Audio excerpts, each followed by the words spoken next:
Hello, আসসালামু আলাইকুম। আমি শেখ রবিউল ইসলাম, একজন প্রফেশনাল মুদাব্বির, জিন জাদু চিকিৎসক। আমরা সাধারণত এই ট্রেনিংয়ে বিভিন্ন ধরনের ট্রেনিং প্রদান করে আসছি। তা আমাদের ঠিকানা হচ্ছে ঢাকা বিভাগের ফরিদপুর জেলার ভাঙ্গা গোল চত্বরে আমাদের চেম্বার রয়েছে।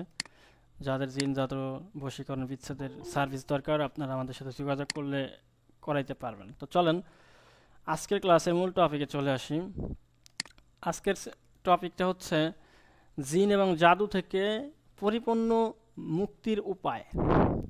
আল্লাহ তাআলার সাহায্য ব্যতীত আর কোনো সাহায্য নাই আসলে পৃথিবীতে। তো আল্লাহ তাআলা যদি আমাদেরকে সাহায্য, রহমত, কৃপা করে, তাহলে আমরা আজকের ক্লাসে যে বিষয়গুলো শিখব, এইগুলো দিয়ে আমরা রুহানি জগতের যত ধরনের আক্রমণ, জিন হোক বা জাদু, বান, টোনা, কুফরি কালাম, ব্ল্যাক ম্যাজিক, কালো জাদু, যে নামই চিনেন, সবগুলো থেকে বাঁচতে আপনি পারবেন ইনশাআল্লাহ তাআলা। আচ্ছা, আল্লাহ পাকের কালাম বেশি শক্তিশালী নাকি সেহের বেশি শক্তিশালী? ব্ল্যাক ম্যাজিক, কালো জাদু, শয়তানের চক্রান্ত, জিন, সব কিছুর শক্তি বেশি নাকি আল্লাহ পাকের কালামুল্লাহ শরীফের শক্তি বেশি? আপনাদের ইমান কি আমাকে একটু বলেন তো। হ্যাঁ, ক্লাস রেকর্ড হচ্ছে।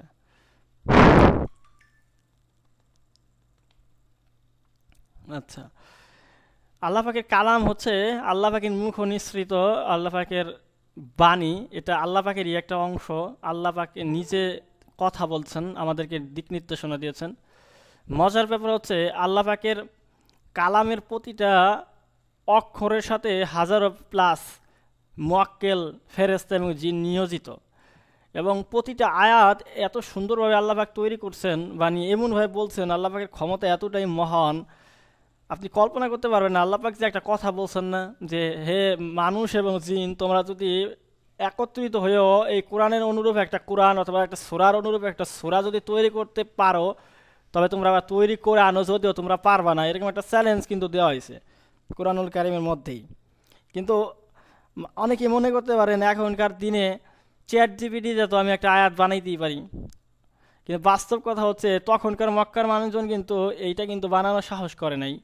তখন কিন্তু ওই ওই দেশের মানুষ কিন্তু ওই সময় আরবি ভাষায় কথা বলে, তারা চাইলে আরবিতে একটা কিছু বানাইতে পারতো না, পারতো, কিন্তু তারা কিন্তু এই চ্যালেঞ্জ অ্যাকসেপ্ট করতে পারে না। অনেক জ্ঞানী গুণী ছিল, কারণ হচ্ছে কোরআনের প্রতিটা আয়াত এতটাই ম্যাথমেটিক্যালি ভাবে গঠিত এবং এতটাই উচ্চ মানের আরবি, এবং এতটাই এই সাথে যে এত রুহানিয়াত, এত রুহানি মাখলুকাত কানেক্টেড আছে, আপনি চাইলেই তো এগুলো করতে পারবেন। এরকম অনেক অসংখ্য বৈজ্ঞানিক ফিচার আছে যেগুলো আপনি চাইলে দিতে পারবে না কোনো মানুষ বা জিন, যার কারণে আল্লাহ পাক এরকম একটা চ্যালেঞ্জ ছুড়ে মারছে। তো দেখেন প্রতিটা আয়াতের সাথে আয়াতটা যেই রিলেটেড, ওই রিলেটেড মুয়াক্কেল এবং জিন খাদেম নিয়োজিত আছে। যেমন ধরেন, আপনি যদি শত্রু ধ্বংস করতে চান, তাহলে আপনি সূরা লাহাবের দিকে লক্ষ্য করেন। সূরা লাহাবে আল্লাহ পাক কি বলছেন, যে সূরা লাহাবের 2 হাত ধ্বংস হোক, তার সমস্ত উপার্জিত জিনিসপাতি ধ্বংস হোক, সম্পদ ধ্বংস হোক, তার বউ ধ্বংস হোক, অনেক কিছু। শুধু ধ্বংসের ব্যাপারে আল্লাহ পাক বলছেন, একটা সূরা নাজিল হয়েছে এবং এইটার মধ্যে এত জালালি মুয়াক্কেল আছে শত্রু ধ্বংস করার, আপনার কল্পনার বাইরে। এটা দিয়ে এত শক্তিশালীভাবে শত্রুকে মেরে ফেলা পর্যন্ত যায়, ধ্বংস করে ফেলা দেওয়া যায়, বন্দিশ মারা যায়, যা কল্পনার বাইরে।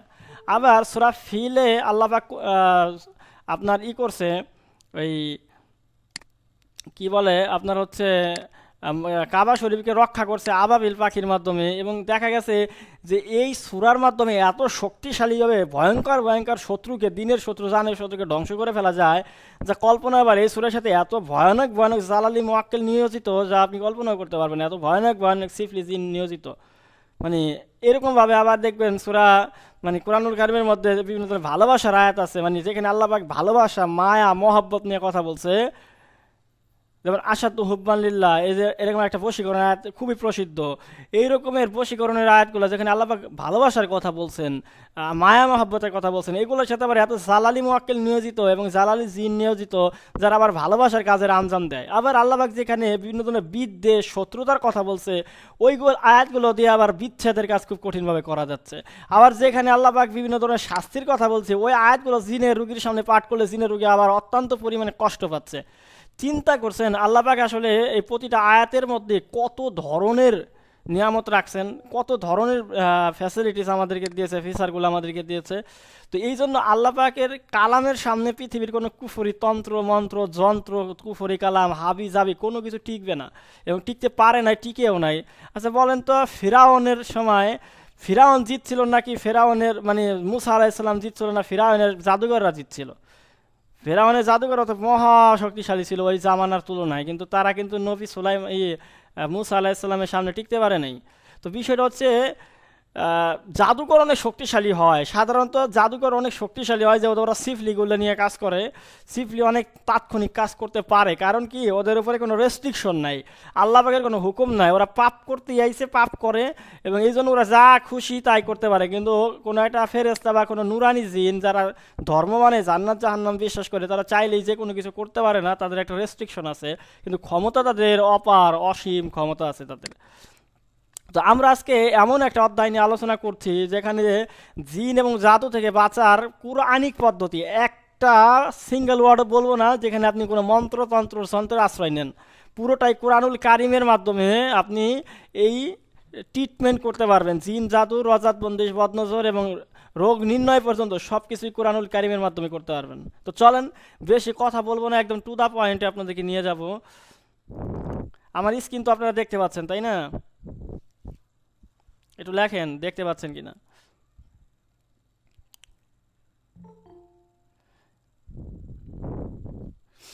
আচ্ছা, একজনে একটা প্রশ্ন করেই ফেললো, একটু অ্যান্সার দিয়ে নেই। সেটা হচ্ছে কুরআনি চিকিৎসায় সময় লাগে। দেখেন এইটা আপনার ভুল ধারণা, কারণ হচ্ছে কুরআনি চিকিৎসায় সময় লাগে কিসের জন্য? যার যার রুহানিয়াতের উপর নির্ভর করে। যেমন ধরেন আমাদের বাংলাদেশের খুবই প্রসিদ্ধ একজন মানুষ বা আল্লাহর ওলি, তার নাম হচ্ছে আপনার শাহজালাল ইয়ামিনী রহমতুল্লাহ আলাই, যিনি সিলেটে গোরগোবিন্দর বিরুদ্ধে যুদ্ধ করছিল। গোরগোবিন্দ কিন্তু খালি সাধারণ কিন্তু রাজা ছিল না, ও কিন্তু তান্ত্রিক পালতো। ওর বোন ছিল একটা মহাতান্ত্রিক, আটটা বিদ্যায় পারদর্শী, শিব সাধন, মনসা সাধন, কামাখ্যা সাধন, এরকম আটটা সাধনায় সিদ্ধি ছিল তার। এবং ওদের একটা কূপ ছিল, কূপের মধ্যে যত মানুষ মারা যেত যুদ্ধ সবাই ফেলাই জিন্দা করে ফেলতো, এরকমের সিফলি ক্ষমতা ছিল ওদের।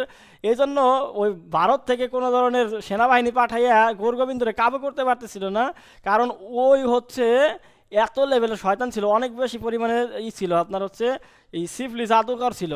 তো এই যার কারণে হচ্ছে আপনার হচ্ছে শাহজালাল ইয়ামিনী রহমতুল্লাহ আলাই যখন আসলেন, উনি কিন্তু শুধু সাথে তরবারিতে যুদ্ধ করে নাই, উনি রুহানিয়াত বা রুহানিভাবেও কিন্তু যুদ্ধ করছে ওদের সাথে।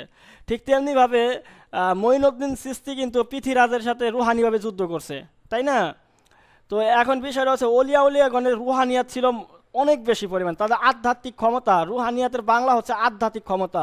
এই আধ্যাত্মিক ক্ষমতা ছিল তাদের মধ্যে অনেক বেশি, যার কারণে তারা যদি বিসমিল্লাহ বলে ফুদিত তাহলে সেখানে সারখার হয়ে যেত। তারা যদি আল্লাহু আকবারে ধ্বনি দিত, মূর্তিগুলো ধ্বংস হয়ে যেত, চুরমার হয়ে যেত, মানে সিফলি ক্ষমতা চুরমার হয়ে যেত তাদের আল্লাহু আকবারের ধ্বনিতে। কিন্তু আমরা যদি পুরো কোরআন শরীফ পড়ে ফেলাই, আমাদের অত তাসির হয় না। কেন?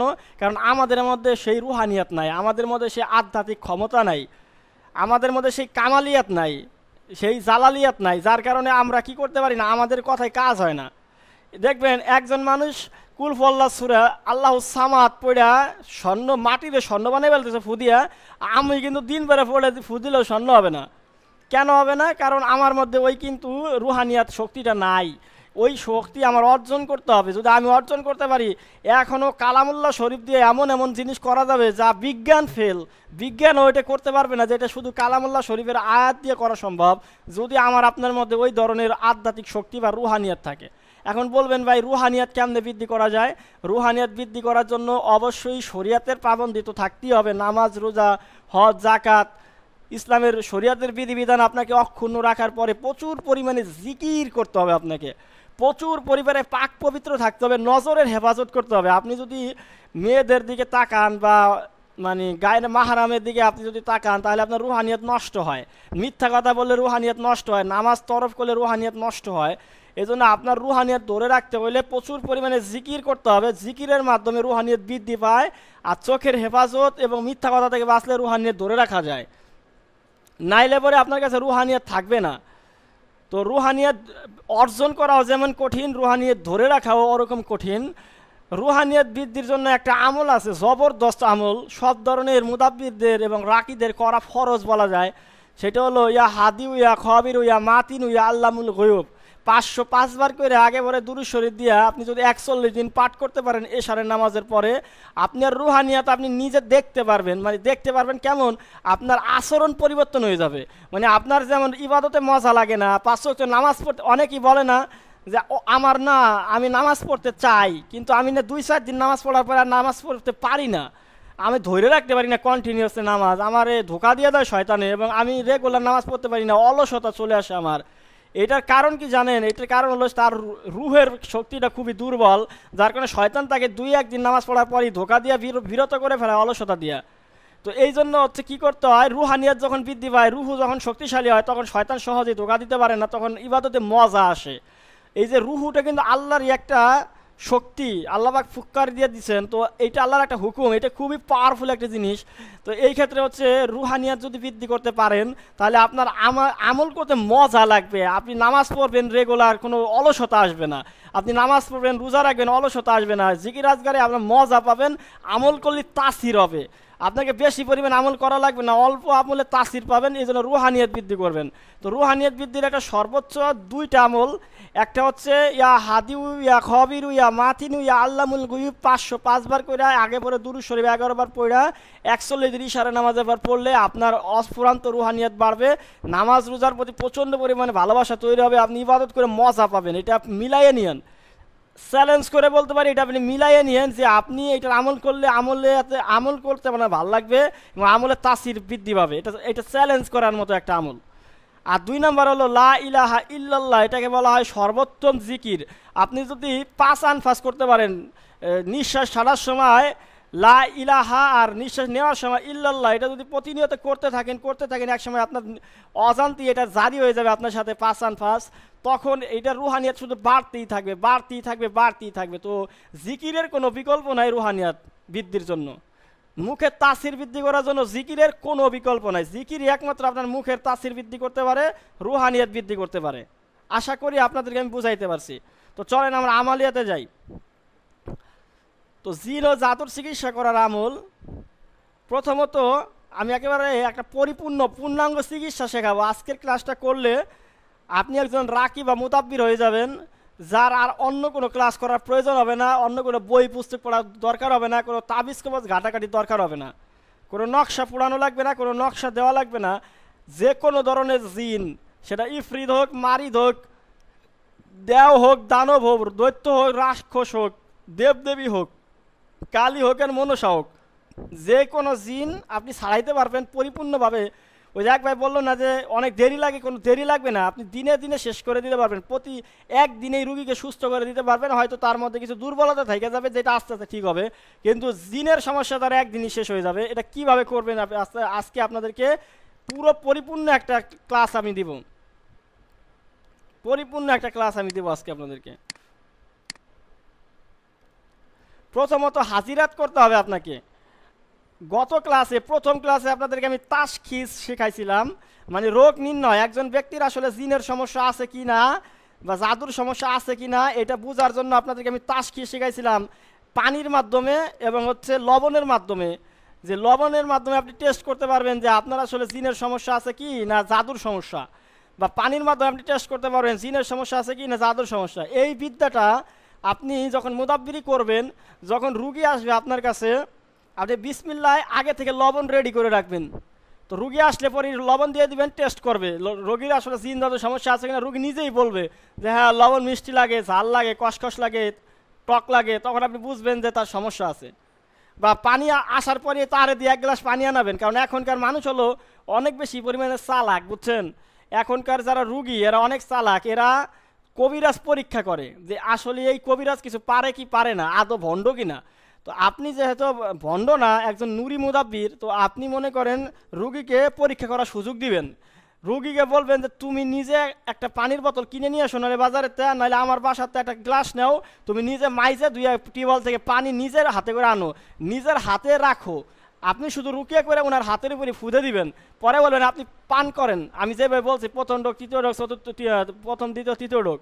তো তখনই কিন্তু রুগী টেস্ট করে ফেলবে যে হ্যাঁ তার জিনের সমস্যা আছে কিনা, গলায় পানি আটকায় কিনা, পানির স্বাদ ভিন্ন হয়ে যায় কিনা, শরীরের মধ্যে তাসির শুরু হয় কিনা। আচ্ছা তখন কি রুগী বলতে পারবে যে হ্যাঁ তার তার সাথে আপনি ভণ্ডামি করছেন? এটা বলার সুযোগ থাকবে? তার হাতের আনা পানি আপনি ছনও নাই, শুধু ফু দিছেন, তখন কি বলতে পারবে যে আপনি তার সাথে প্রতারণা করছেন, কোনো ধরনের এখানে গুজামিল দিচ্ছেন? বলতে পারবে কেউ? বলার সুযোগ নাই। বা আপনি বলবেন যে রুগীরা বলবে আসার সময় যে আপনি লবণ নিয়ে আসবেন আপনার বাসাতে, বা আপনি কোনো জায়গাতে লবণ নিয়ে আসেন নিজে, আপনার হাতে রাখেন, আমি একটু রুকিয়া করে ফু দিচ্ছি, ফু দিয়ে লবণ খেতে দিবেন। মানে কোনো ভণ্ডামির সুযোগ নাই।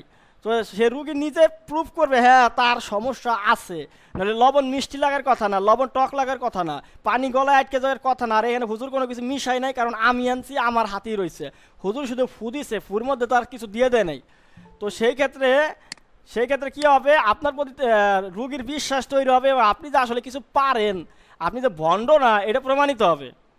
তখন রুগীর আপনি চিকিৎসা করতে পারবেন। তো রুগীর পাইলেন কি জিনের সমস্যা, রুগীর পাইলেন কি জাদুর সমস্যা। আচ্ছা বলেন, তাস খিস করে কি বলতে পারবেন রুগীরে কে জাদু করছে, কি ধরনের জাদু করছে? বশীকরণ করছে, না বিচ্ছেদ করছে, না শত্রু দমনে জাদু করছে, তার কি কি ধরনের সমস্যা হয়, সে কি কি ফেস করে, এবং তারে কে জাদু করছে, কোথায় জাদুর বস্তু আছে, শ্মশানে আছে না বাড়িতে আছে না চিনরাসা মোড়ে আছে নাকি গরুস্থানে আছে, এগুলো কি বলতে পারবেন আপনারা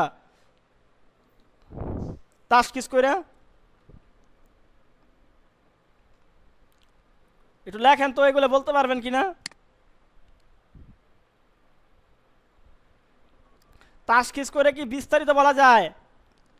একজন বলছেন না, বাকিরা বলেন তো, তাসকিস করে কি বিস্তারিত বলা যায়? যায় না, কখনই যায় না তাসকিস করে বিস্তারিত বলা। তো এখন রুগী তো এসে আপনাকে বলবে যে হুজুর আপনি যে বললেন আমার জাদুর সমস্যা, তাহলে আমাকে জাদুটা করলো কে? তারপরে আমার জাদুর বস্তুটা কি আমাকে খাওয়াই দিচ্ছে না তাবিজ গাড়ছে? তাবিজ গাড়লে কোথায় গাড়ছে? আমার বাড়িতে নাকি আমার পথে, নাকি 3 রাস্তার মোড়ে, না 4 রাস্তার মোড়ে, না শ্মশানে, না কবরস্থানে, না মাছের গলায়, না গাছে? কোথায় আছে তাবিজ? আর কি জাদু করছে? আমাকে মেরে ফেলার জন্য, না বিচ্ছেদ করার জন্য, বশী করার জন্য? কি করছে? জিনে ধরলে জিনটা কেন ধরছে, কোথা থেকে ধরছে, কি ধরনের জিন? চালান করলে জিনটা কে চালান করছে? এগুলো জানতে চায় না? তো এইগুলো যখন জানতে চায়, এগুলো কেমনে বলবেন? তখন আপনাকে কি করতে হবে? তাসখিস করলেই আপনাকে শুধু হবে না, হাজিরাত করতে হবে আপনাকে, হাজিরাত। এখন আপনারা একটা নতুন শব্দের সাথে পরিচিত হন, হাজিরাত। এটা অনেক মুদাব্বির পারে না, অনেক কবিরাজি পারে না, অনেক তান্ত্রিকই পারে না। হাজিরাত মানে কি? হাজিরাত মানে হচ্ছে একটা মোয়াক্কেল বা জিনের মাধ্যমে খবর নেওয়া যে এই রুগীর আসলে কী সমস্যা। রোগীর কাছে কোনো কিছু শুনবেন না, আপনি আমাকে আপনার নাম্বার দেন, আপনার ছবি দেন, আর আপনার নাম ঠিকা দেন, আমি আপনাকে বলে দিব আপনার কি সমস্যা, জিনের সমস্যা না জাদুর সমস্যা না, আপনার কিন্তু আমি চিনিও না। এই যেমন ধরেন এখানে একজন আছে কিনা, রাফি আরেফ, এ ভাই আপনার একটা ছবি দিবেন আমার কাছে, আপনার নাম দিবেন, বাবার নাম দিবেন, আর হচ্ছে আপনার লোকেশন দিবেন। আমি তো আপনার বাড়ি ঘরও চিনি না, যাইও না কোনো দিন। আমি আপনাকে এখান থেকে বলে দিব যে ভাই আপনার জিনের সমস্যা না জাদুর সমস্যা, রজাত না বন্দিশ না বদনজর, শারীরিক কোনো রোগ আছে না মানসিক সমস্যা, জিনে ধরলে কোন জিনে ধরছে, কোথায় ধরছে, কীভাবে ধরছে, জাদু করলে কে করছে, কি জাদু করছে, কোথায় জাদুর বস্তু আছে, এনিথিং বিস্তারিত বলে দিব। আচ্ছা এইরকম যদি আমি এখন এখানে বসে বলে দিই, তাহলে আপনারা আশ্চর্যিত হবেন না, বিশ্বাস করতে বাধ্য হবেন না যে হুজুর কিছু সত্যি তাহলে পারে, কিছু জানে তাইলে?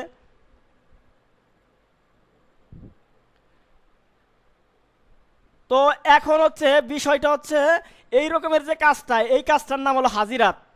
এই যে কাজটার কথা বললাম, যে আপনার সম্পর্কে বিস্তারিত তথ্য আপনার কাছে কিছু না শুই না বিস্তারিত বলে দিলাম, আপনার এমনকি সিনড্রোম, আপনার কি মাথা ব্যথা করে, নাকি আপনার পেটে ব্যথা করে, নাকি আপনার ঘাড়ে ব্যথা করে, আপনার কি কাজ করতে মনে চায় না, মনে চায় না, আপনার ব্যবসা বাণিজ্য কেমন চলে, বিস্তারিত বলে দিব। বিস্তারিত মানে আপনার সম্পর্কে বিস্তারিত, আপনার শারীরিক, মানসিক, জৈবিক, পারিবারিক এবং হচ্ছে অর্থনৈতিক যত ধরনের সমস্যা আছে সব মনে করেন এখানে বসে বলে দেবো। তাহলে কি হবে? তাহলে আপনি বিশ্বাস করবেন, এবং তখন আপনাকে চিকিৎসা করলে আপনি আমাকে ভক্তি করবেন, শ্রদ্ধা করবেন। এইটা দরকার। এইটা না পারলে সে কোনো দিন বড় মুদাব্বির বা রাকি হইতে পারে না, এবং কোনো তান্ত্রিক বা হইতে পারে না। তো এইটার নাম হচ্ছে হাজিরাত। এই হাজিরাত করতে গেলে আপনাকে কিছু সাধনা করতে হয়, জিন সাধনা বা মোয়াক্কেল সাধনা বা হাজিরাতের কিছু আমল আছে, 41 দিন বা এরকম বিভিন্ন ধরনের হাজিরাত দেওয়া হয়। এই হাজিরাতগুলো হচ্ছে সাধনা করার মাধ্যমে আপনি এই বিষয়গুলো বলতে পারবেন। ঠিক আছে, মোয়াক্কেল কানেক্ট করলে পরে তুলা রাশির মাধ্যমে বলতে পারবেন, নিজের চোখ বন্ধ করে বলতে পারবেন, আয়নার মাধ্যমে বলতে পারবেন, কানে কানে আপনাকে মোয়াক্কেল বলে দিয়ে যাবে, অন্তরের মধ্যে আপনাকে এলকা করে দিবে। এরকম বিভিন্ন ধরনের হচ্ছে বলতে পারবেন। এই যে আমাদের আপনাদের গ্রুপের কয়েকজন আমাকে ছবি টবি দিয়েছিল, আমি বলেও দিছি, আপনারা যারা ছবি টবি দিয়েছিলেন তারা এটা লিখতে পারেন যে আপনাদের এটা বলে দিছে কিনা। অনেকে ছবি টবি দিছিল আমাকে এবং তাদের হাজিরাত করে দিছি এবং ফ্রিতে। আচ্ছা, তো এখন বিষয় হচ্ছে কি, আপনার কাছে যখন রুগী আসবে তখন আপনাকে যে কাজটা করতে হবে, প্রথমত হলো তাশখিস করবেন, যাতে রুগী বুঝে যে আসলেই আসলেই কোনো সমস্যা তার আছে। কারণ তাশখিস না করে যদি শুধু হাজিরাত করেন, রুগী মনে করবে আপনি মানে ভণ্ডামি করেন, আপনার কথা বিশ্বাস করবে না। এজন্য আগে তাশখিস করবেন যাতে রুগী বুঝে যে তার আসলেই সমস্যা আছে। যখন রুগী দেখবে যে মিষ্টি লাগে লবণ, তখন সে বুঝবে যে আসলে আমার কোনো একটা সমস্যা আছে। আবার যখন আপনি তার কাছে কোনো কিছু না যায়নি সব বলে দিবেন, তখন মনে করে হ্যাঁ আমার যেহেতু মাথা ব্যথা করে, মাথা ব্যথাটা তো হুজুরে জানার কথা না, উনি যখন বলে দিল তার মানে আসলে মানে আমার জিনের সমস্যা আছে, তখন চিকিৎসা করবেন। এখন কীভাবে করবেন হাজিরাত আমি শেখাই। প্রথমত হাজিরাত করার জন্য কিছু সাধনা করা লাগে, তো সাধনা ছাড়া যেগুলো করা যায় সেগুলো আমি শেখাই দিচ্ছি। সর্বপ্রথম বাজার থেকে একটা নতুন আয়না কিনে নেবেন। তারপর 10 থেকে 12 বছরের একটা বাচ্চাকে পশ্চিমমুখী করে বসানোর পর বাচ্চার উপর 3 বার আয়তাল কুরসি পড়ে ফু দিবেন, যেন শরীরটা বন্ধ হয়। তারপর বাচ্চার হাতে আয়না দিবেন। তারপর দুরূদ শরীফ 11 বার পাঠ করবেন। তারপর সূরা ইয়াসিন একবার পড়বেন, একবার বাচ্চার উপর ফু দিবেন। এভাবে 3 বার সূরা ইয়াসিন পাঠ করবেন, 3 বার বাচ্চার উপর ফু দিবেন। তারপর বলবেন, হে সূরা ইয়াসিনের খাদেম ও মুয়াক্কেল, আমি চাই এই আয়নার মাধ্যমে বাচ্চাকে দেখা দাও, আমি যে প্রশ্ন করব তার আল্লাহর হুকুমে সঠিক জবাব দাও। এটার মাধ্যমে আপনি হাজিরাত করতে পারবেন, রুগীর কি হয়েছে না হয়েছে, চুরাই জিনিস কে চুরি করছে, এই বিষয়গুলো আপনারা করতে পারবেন। কোনো আমল করা লাগবে না, শুধু বাচ্চা হইলে হবে আর আয়না হইলে হবে, আর এইভাবে আপনারা করতে পারলে হবে। বুঝাইতে পারছি হাজিরাত কিভাবে করবেন ফ্রিতে? গত ক্লাসে যেমন আপনাদেরকে সিম্পলিভাবে 2টা তাশখিস শিখাইছিলাম না, আজকে আমি এবার 2টা হাজিরাত দিয়ে দেবো যেগুলো সাধনা করা লাগে না। সূরা ইয়াসিনে যাকাত দিতে হবে না, যাকাত ছাড়াই করতে পারবেন, শুধু এই নিয়মটুকু ফলো করবেন। বাজার থেকে আয়না কিনবেন, 10-12 বছর একটা বাচ্চাকে বসে আয়তাল কুরসি পড়ে ফু দিবেন 3 বার, 11 বার দুরূদ শরীফ পড়ে 3 বার সূরা ইয়াসিন পড়ে 3টা ফু দিয়ে হুকুম দিবেন। তখনই মনে করেন বাচ্চা দেখা শুরু করবে। তো হাজিরাত করতে পারবেন না নিজেরা? করতে পারবেন? এই হাজিরাটা করতে পারবেন আপনারা, কোনো যাকাত দেওয়া লাগবে না। আচ্ছা, 2 নম্বরে ছোট বাচ্চার উপরে হাজিরা দেখার আমল। সর্বপ্রথম 9 থেকে 10 বছরের বয়সী নম্রভদ্র নাবালক ছোট্ট একটা বাচ্চাকে পাক পবিত্র করে পশ্চিমমুখী করে চোখ বন্ধ করে বসাবেন। তারপর ইস্তেগফার পড়বেন, মানে আস্তাগফিরুল্লাহ 11 বার। তারপরে হচ্ছে 11 বার দুরূদ শরীফ পড়বেন, সাল্লাল্লাহু আলাইহি ওয়াসাল্লামও পড়তে পারেন, বড় দুরূদ শরীফ পড়তে পারেন, পড়বেন। তারপর এই যে ইসেমটা 11 বার পাঠ করে বাচ্চার চোখে ফু দিবেন। ইয়া কাহিরু ইয়া বাতিনু ইয়া বাসিরু ইয়া নুরু। অতঃপর পড়বেন ওয়াল আউয়ালু ওয়াল আখিরু ওয়াজ জাহিরু ওয়াল বাতিনু ওয়া হুয়া আলা কুল্লি শাইইন আলিম ওয়া হুয়া বিকুল্লি শাইইন আলিম। বুঝছেন? তো এইটা পড়ে ফু দিবেন 3 বার। আয়াতটি পাঠ করে বাচ্চার চোখে ফু দিবেন। তারপর সূরা ফাতিহা পাঠ করে বাচ্চার চোখে ফু দিবেন।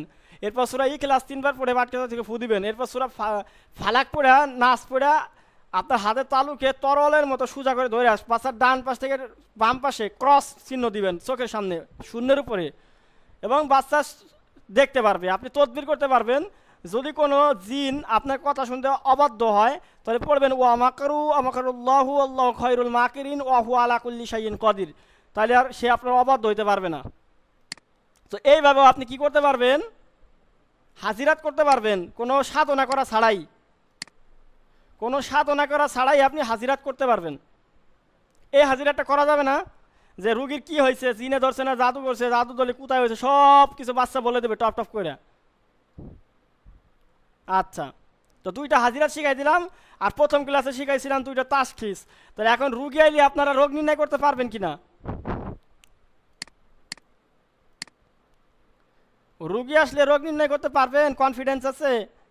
4টা তদবির শিখাইছি, 4টাই কিন্তু পরীক্ষিত। এখন মুজাররব, পরীক্ষা করলেই কাজ করবে, মানে আপনি ব্যবহার করলেই কাজ করবে।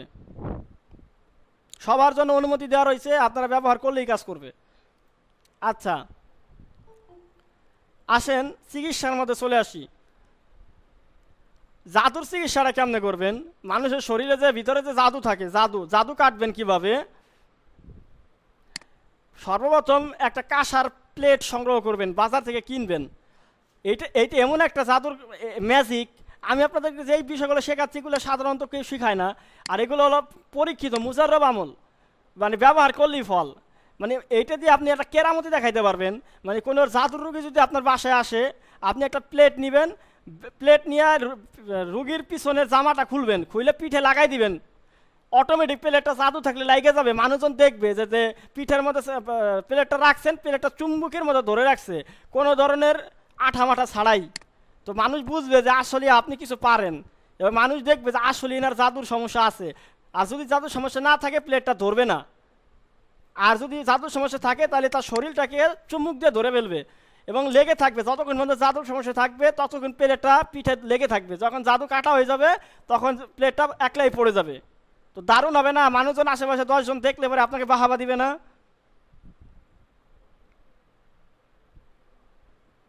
কালকেই করতে পারেন। তো কি করবেন, এর জন্য একটা আমল করতে হবে আপনাকে। সর্বপ্রথম একটি কাঁসার প্লেট সংগ্রহ করবেন, তারপর যে কোনো বুধবার দিবাগত রাতে এশার নামাজের পরে 2 রাকাত সালাতুল হাজত নামাজ পড়বেন, তারপর ইস্তিগফার পড়বেন, দুরূদ শরীফ পড়বেন 11 বার, তারপর বিসমিল্লাহ সহ সূরা ফাতিহা পড়বেন 3 বার। কাঁসার প্লেটের পিছনে আপনার ডান হাতের মধ্যমা আঙ্গুল দিয়ে 3টা টোকা দিবেন, এরপর 3টা ফু দিবেন। তারপর আয়াতুল কুরসি 7 বার পাঠ করে 3টা কাঁসার প্লেটের পিছনে ডান হাতের মধ্যমা আঙ্গুল দিয়ে 3টা টোকা দিবেন এবং ফু দিবেন। এরপর আল্লাহ সামাদ 41 বার পাঠ করবেন, কাঁসার প্লেটের পিছনে ডান হাতের মধ্যম আঙ্গুল দিয়ে 3টে টোকা দেবেন এবং ফু দিবেন। এই আমলে একটা না 11 দিন করবেন, তাহলে আপনার জাকাত আদায় হয়ে যাবে। তারপর যখন কোনো রুগী আসবে তখন বিসমিল্লাহ সহকারে সূরাতুল ফাতিহা একবার পাঠ করে কাঁসার প্লেটের নিচে মধ্যম আঙ্গুল দিয়ে 3টে টোকা দিবেন, 3টা ফু দিবেন। আয়াতুল কুরসি 3 বার পাঠ করে আসে কাঁসার প্লেটের পিছনে 3টা আঙ্গুল দিয়ে মধ্যম আঙ্গুল দিয়ে 3টে টোকা দিবেন, 3টা ফু দিবেন। তারপর আল্লাহ সামাদ 41 বার পাঠ করে আপনি ওই যে 3টে টোকা দিবেন আর 3টা ফু দিবেন, তারপর রুগীর পিঠে লাগাই দিবেন। জিন ও জাদুর সমস্যা থাকলে প্লেটটি রোগীর পিঠে মজবুত করে লেগে যাবে, আর যদি সমস্যা না থাকে তবে প্লেট পিঠে থেকে পড়ে যাবে। জাদুর কারণে শরীরে যদি ব্যথা বেদনা থাকে, প্লেটে সাদা মানে কাঁচা দুধ ছিটাই দিলে ওগুলো নীল হয়ে যাবে। যদি জাদুর কারণে ওই রুগীর শরীরে কোনো ব্যথা হয়, তাহলে আপনি কাঁচা দুধ ওই প্লেটে ছিটাই দিবেন লাগিয়ে থাকা অবস্থায়, তাহলে দেখবেন যে দুধগুলো সাদা রেখে নীল হয়ে যাবে এবং ব্যথা ঠিক হয়ে যাবে। বুঝতে পারছেন? এটা কেরামতি একটা আমল, মানুষজনকে দেখাইতে পারবেন। তো জাদুগুলো কাটতে পারবেন না? কে কে এরকম একটা কাঁসার প্লেট কিনবেন তদবিরের নিগা?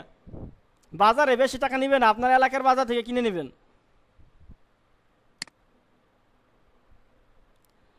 এই যে একজন বলতেছে আমার আব্বু পারে এইটা, ইনশাল্লাহ পারবো। হ্যাঁ, তাহলে আপনারা এই তদবিরটা করবেন, অনেক কামিয়াব হবেন। চলেন এখন জিনের সাথে যোগাযোগ করি। এখন শুনেন, জিনের যে রুগীগুলো থাকে সাধারণত কোনো তাবিজ, এই কবিরাজ বাড়ি গেলে কি করে জানেন? ম্যাক্সিমাম কবিরাজ তাবিজ দিয়ে দেয়, কোনো জিন হাজিরও করে না, জিন ছাড়ায়ও না। তারা করে কি, একটা তাবিজ দিয়ে যায়, বলে যে মরা বাড়ি আর আতুরে বাড়ি যাবা না, তাবিজ সাথে থাকলে পরে জিন আর ক্ষতি করতে পারবে না। তো দেখা যায় জিন একটু দূরে থাকে, যদি কোনো দিন এক তাবিজটা নষ্ট হয় বা হারাই যায় তাইলে আবার ক্ষতি করে। তো এটারে বলা হয় একটা বেড়া দিয়া, মানে গরু তো যেন ঘাস খাইতে না পারে বেড়া দিয়া, গরু খেতাই না ঘাস খাইতে যেতে না পারে বেড়া দিয়া, এটা কোনো ট্রিটমেন্ট না।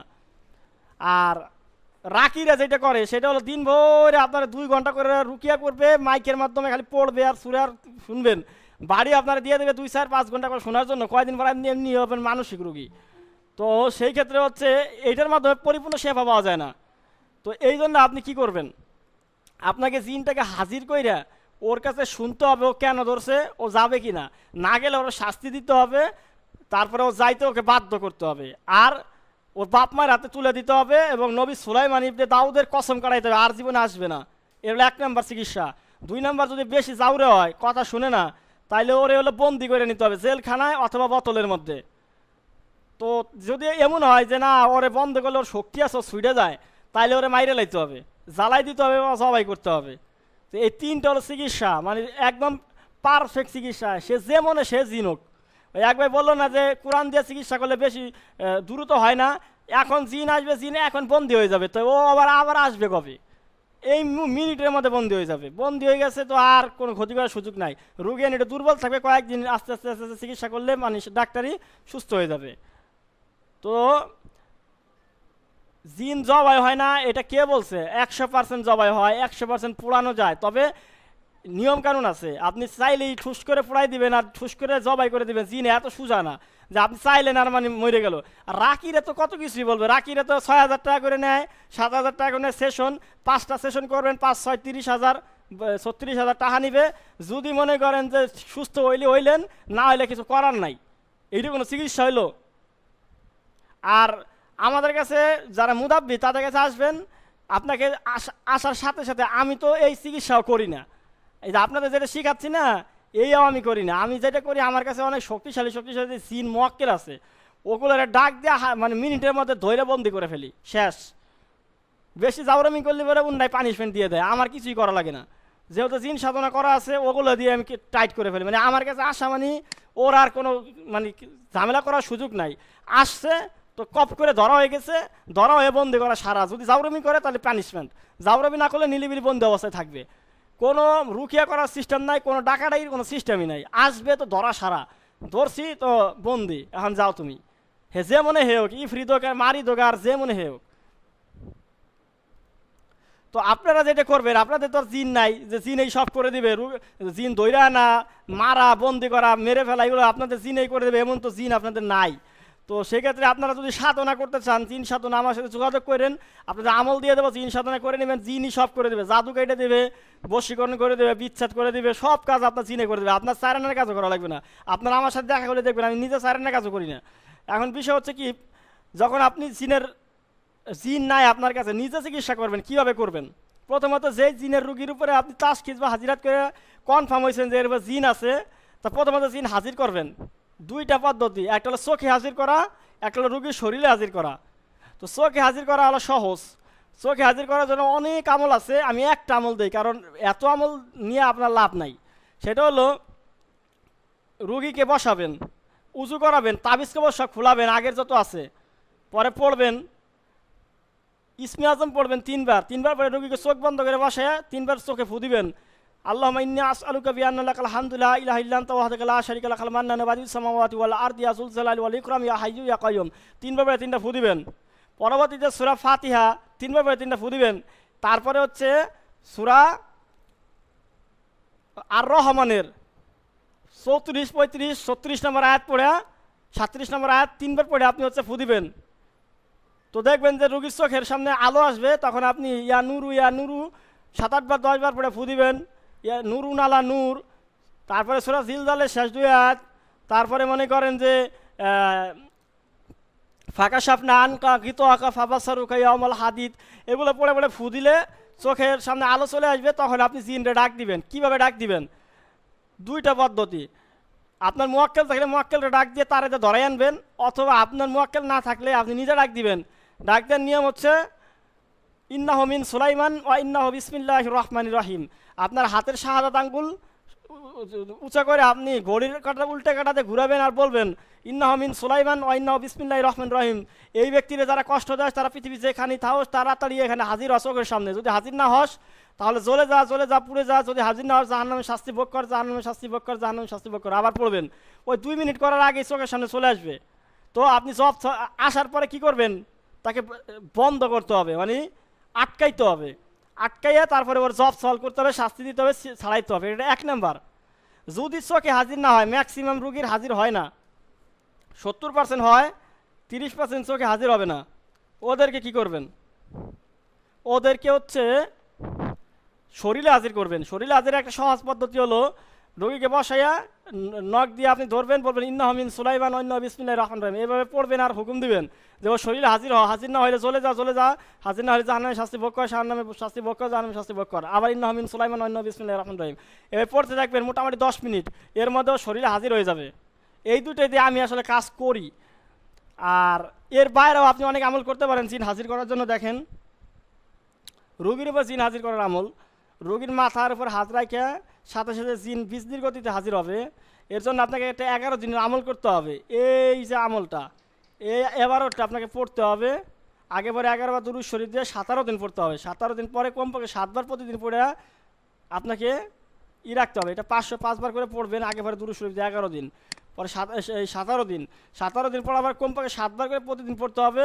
তারপর রোগীর গায়ে জিন হাজির করতে চাইলে তখন রোগীর মাথার উপর ডান হাত রেখে 80 মট্টি পড়তে থাকলে বিস্তির গতিতে জিন হাজির হয়ে যাবে। জিন হাজির করতে পারবেন না?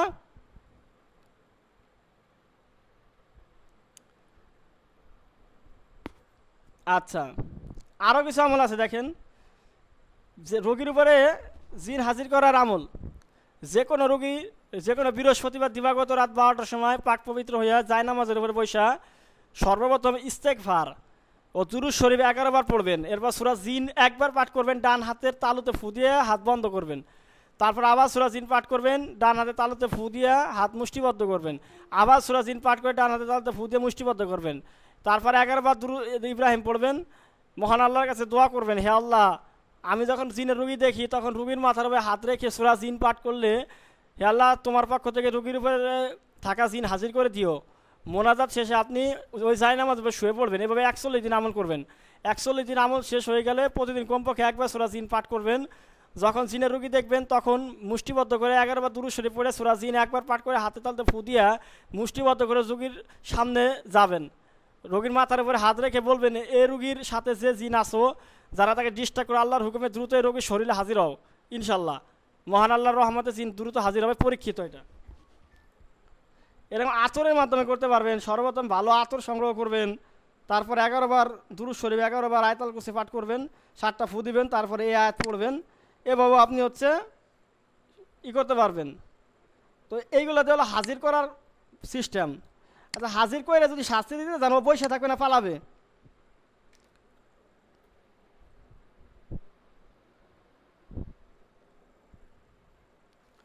হাজির করে যদি শাস্তি দিতে যান, বসে থাকবে না, পালাবে? পালাবে। তখন আপনাকে কি করতে হবে? ওরে হাজির হওয়ার সাথে সাথে বাঁধতে হবে। তো বান্দার নিয়ম হলো, প্রথম হলো সূরা তরিকের শেষ 3 আয়াত, ইন্নাহুম ইয়াকিদুনা কায়দা ওয়া আকিদু কায়দা ফামাহিলিল কাফিরিনা আমহিলহুম রুয়াইদা। আপনি একটা কালা কৈতন বা ডোর নেবেন, এর মধ্যে 25 বার এই ইন্নাহুম ইয়াকিদুনা এটা পড়বেন, আর একটা করে গিট দিয়ে 25টা গিটটি দিবেন, আগে থেকে রেডি রাখবেন। জিন হাজির হওয়ার সাথে সাথে তার ডান হাতের কবজিতে ওই যে বাহুতে বেঁধে দিবেন। তাহলে আর জিন ওই ডোর বান্ধা অবস্থায় জিন এখান থেকে বাপেও ফলাইতে পারবে না। আপনি শাস্তি মাস্তি যা দেওয়ার দিয়া ওরে মুক্ত ছাড়াইয়ে তারা ছাড়বেন। অথবা আয়াতুল কুরসি পড়বেন, আর হলো নখ দিয়ে কল্পনা করবেন যে ওরে বাঁধতেছেন, তো ও বন্ধ হয়ে যাবে। তো আপনি অনুমতি ছাড়া পালাইতে পারবে না। অথবা সূরা ইখলাস 9 বার পড়ে আপনি বাঁধতে পারবেন। সূরা 9 বার ইখলাস পড়ে ফু দিয়া যে আমি ওরে বাঁধতে ফেললাম, তাতেও বান্ধা হয়ে যাবে। এরকম বিভিন্ন জিনিস দিয়ে আপনি বাঁধতে পারবেন। তো আপনি যখন জিন হাজির হবে তাহলে বাঁধলেন, বাঁধার পরে তো আপনি কথা বলবেন যে, কিরে তুমি কেন আসছো, কেন ডিস্টার্ব করতেছো? তো ও তো আপনার সাথে মিথ্যা কথা কবে। জিনের 100-এর মধ্যে 102টা মিথ্যা কথা কয়। তো বলবে যে, না আমি এমনি এমনি আসিনি, এই হয়েছে সেই হয়েছে। তো আপনি বলবেন যে, ভাই তুমি যা করছো না করছো, এখন তোমার চলে যেতে হবে, তুমি যাবা কিনা? তো বিভিন্ন জিনিস বলবে, আমি ওরে ভালোবাসি, এই সেই, বা ও আমার ক্ষতি করছে দিয়ে আইসি, বা আমার চালান করছে দিয়ে আইসি, বা ওরে আমি ভালোবাসি, বিয়ে করছি, বিভিন্ন জিনিস বলবে। আপনার কথা হচ্ছে তুমি যাবা কিনা সেটা বলো। যা করছো না করছো, যা গেছে গেছে, তোমার এখন চলে যেতে হবে। যদি না যাইতে চায়, ও তো যাইতে চাবে না স্বাভাবিক, তখন আপনি প্রথমে শাস্তি দিবেন না। কারণ প্রথমে শাস্তি দিলে ও আপনার উপর সেহের করবে, আপনারও ক্ষতি করবে অনেক। আর প্রথম যেখানে মনে করেন জিন ছাড়াইতে যাবেন না, ও আপনার এমন হুমকি দামকি দিবে, আপনার আত্মামাত্রা কালাই যাবে। কবে তোর কিন্তু পরিবার মাইরে লাভো, সন্তানাদি মাইরে লাভো, তোরে মাইরে লাভো, এই করবো সেই করবো, তুই আমার চিনোস নি, এমন হুমকি দামকি কিন্তু দিবে। ভয় পাওয়ার কিছু নাই। তো আপনি যেটা করবেন সেটা হলো, ওরে বলবেন সেটা হচ্ছে আগে ওর ক্ষমতাগুলো কায়দা নিতে হবে। তান্ত্রিকের চালান করে থাকলে তান্ত্রিকের সাথে যোগাযোগ বন্ধ করে দিতে হবে। শয়তানে যদি নিয়ে আসে, শয়তানের সাথে যোগাযোগ বন্ধ করে দিতে হবে। ওর জাদুর ক্ষমতা বন্ধ করতে হবে, আর ওর সাথে যোগাযোগ বন্ধ করতে হবে। তারপরে যখন ওর কাবু হয়ে যাবে তখন ওরে মারতে হবে। তারপরে ও নিজে ইচ্ছা করে বলবে যে, ভাই রে ভাই, আমি যাই, আব্বাও কবে যাওয়ার নিগা। তো কি করবেন দেখেন, জিন যখন হাজির করছেন, বন্দি করছেন, তারপরে যাইতে চাইতেছে না, তখন প্রথম কাজ হচ্ছে আপনার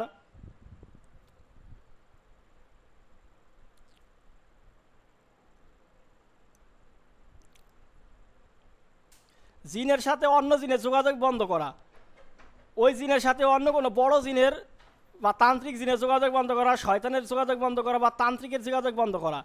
জিনের সাথে অন্য জিনের যোগাযোগ বন্ধ করার জন্য মুদাব্বির যখন রুগীর উপর জিন হাজির করার পর জিন মুদাব্বিরের কথা শুনতে চায় না, জাদুঘর তান্ত্রিকের কথা শুনে চালান দিন যেগুলা, তখন কি করবেন? ইস্তেগফার 3 বার, দুরূদ শরীফ 3 বার, তারপর রুগীর মাথায় এই আয়াত পড়বেন, সূরা তওবার 1 নম্বর আয়াত। এই আয়াত আপনি 3 বার পড়া ফু দিবেন, তাহলে কি হবে? সাথে সাথে এই জিনের সাথে অন্যান্য জিনের যোগাযোগ বন্ধ হয়ে যাবে, তান্ত্রিকের মুদাব্বিরের জাদুঘরের যোগাযোগ বন্ধ হয়ে যাবে। তারপরে যদি দেখেন যে জিন আপনার উপর জাদু করে, আপনারে মারবার আসে, তাহলে আপনি এই কঠিন সমস্যার এই আয়াত পড়বেন। এই যে ইয়াসিনের এই আয়াতটা 82 নম্বর আয়াত পড়ে ফু দিলে জিনের যত জাদু আছে, ওর যত জাদুর ক্ষমতা আছে সব শেষ। তারপরে আপনারা মারতে যদি আসে, এই যে সূরা নিসার এই আয়াতটা পড়বেন, তাইলে ওর মনে করেন জিনের আর কোনো জাদুর কোনো ক্ষমতাই থাকবে না, জাদু করার মতো কোনো ক্ষমতাই থাকবে না। তো জিনের মূল অস্ত্রই হলো জাদু। তো জিনের জাদু যদি ক্ষমতাগুলো শেষ করে দেন, আর যে জিনের সাথে যদি শয়তানের এবং তান্ত্রিকের যোগাযোগ শেষ করে দেন, তখন জিনের ক্ষমতা থাকে কতটুকু? আমার কন্ত জিনের জাদু করার ক্ষমতা এবং জিনের সাথে যোগাযোগ, অন্যান্য জিনের বা শয়তানের বা তান্ত্রিকের যোগাযোগ করার ক্ষমতা যখন শেষ করে দেন, তখন জিনের আর কতটুকু ক্ষমতা থাকে কন?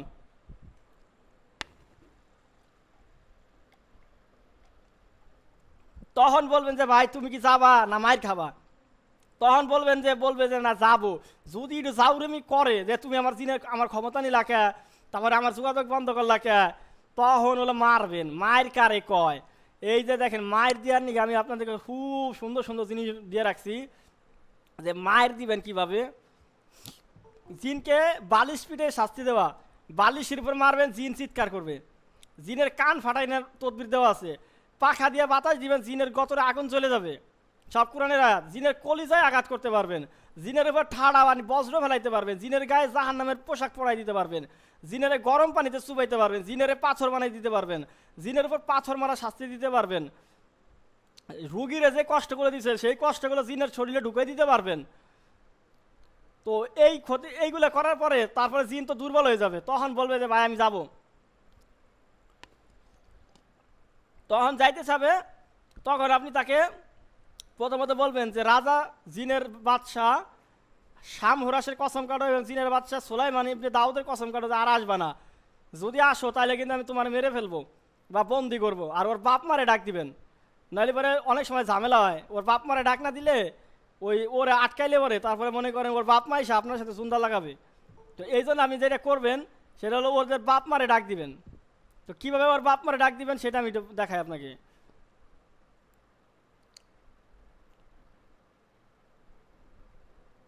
আমলটাকে রাখা হয় নাই, আচ্ছা এখানে রাখা হয় নাই, রাখা তো ছিল জিনের বাপ মা ডাক দেওয়ার আয়াত।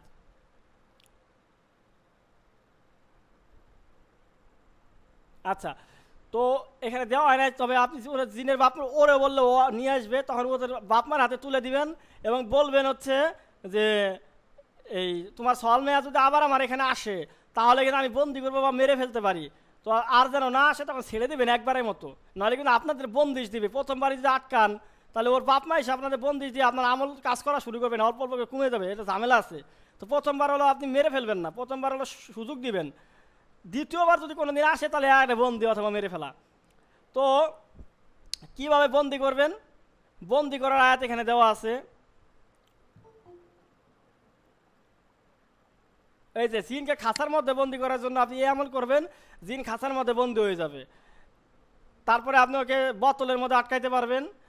এবং তারপরে আপনি যদি দেখেন যে জিনরা যদি একসাথে অনেকগুলো জিন একসাথে আক্রমণ করে, মানে এমন এক জায়গায় গেছেন যেখানে হাজার হাজার জিন একসাথে আক্রমণ করছে, তখন আপনি 5000 মুয়াক্কেল নিয়ে আসতে পারবেন, ঢাল তরোয়ার সহ, মানে ফেরেস্তা। তারা আইসা মনে করেন এই যে সূরা আলে ইমরানের এই আয়াতটা পড়ে আপনি ডাক দিবেন, দেখবেন 5000 মুয়াক্কেল চলে আসছে ঢাল তরবারি নিয়ে। তারা আইসে এই গোষ্ঠীতে সাফ করে লাবে। তো মনে করেন 3 বার নিয়ত করে পড়লেই রুগীর বার ফুদিলেই তারা চলে আসবে এবং আপনার ওখানে যত জিন আছে মাইরে কচুকড়া করে দিবে।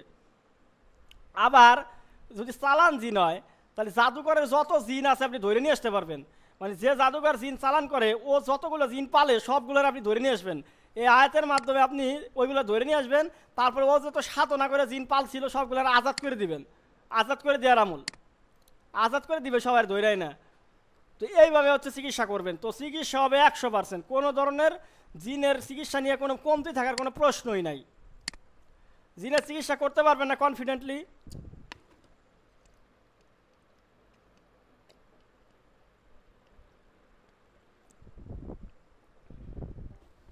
কারো কোনো প্রশ্ন আছে জিনের চিকিৎসা নিয়ে? আশিক জিন হোক, চালান জিন হোক, প্রতিশোধ পরায়ণ জিন হোক, যে মনে হোক, আমি এই পিডিএফটা দিয়ে দেবো আপনাদেরকে।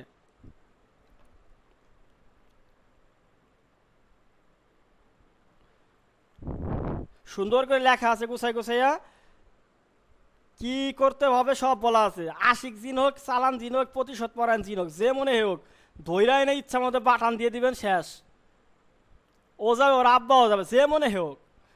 তো এইটা মনে করেন আপনারা করবেন। তবে আগে আপনাদের হাজিরাত করে কনফার্ম হইতে হবে বিস্তারিত তথ্য।